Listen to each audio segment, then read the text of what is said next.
Hello guys, welcome back to my channel. তো আমি ভাবলাম আজকে কী বানাচ্ছি, তো ভিডিওটা তোমাদের সঙ্গে শেয়ার করি আর কি। তো দেখো, দুধের সরটা অনেক দিন ধরে জমিয়েছিলাম, তো ওটাকে একটু মুথিয়ে নিব।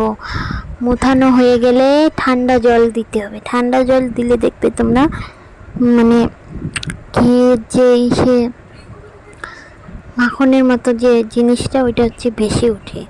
তো আমি দেখো ঠান্ডা জল দিয়ে নিলাম। এখন কিন্তু ঠান্ডা জলে কিন্তু দিতে হবে, নাহলে কিন্তু হবে না। তো দেখো ঠান্ডা জল দিয়ে ওটা হচ্ছে একদম উপরে বেশি উঠলো, ওইটাই জল নিংড়িয়ে নিতে হবে। তো আমি দেখো আরেকটু জল দিয়ে দিলাম। জলটা দিলে আর কি ভালো হয়।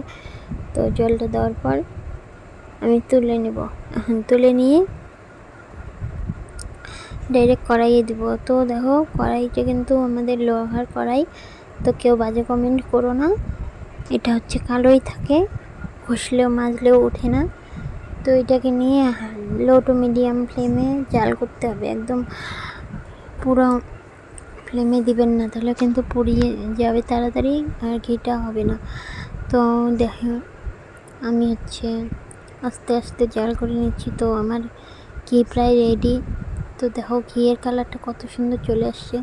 চাচিটা যখন একটু পোড়া পোড়া হবে না, তখনই কিন্তু ঘিটা হবে। তো দেখো আমার ঘি কিন্তু রেডি, একদম বাড়ির গাওয়া ঘি। তো কেমন লাগলো জানিও। Tata, bye bye guys.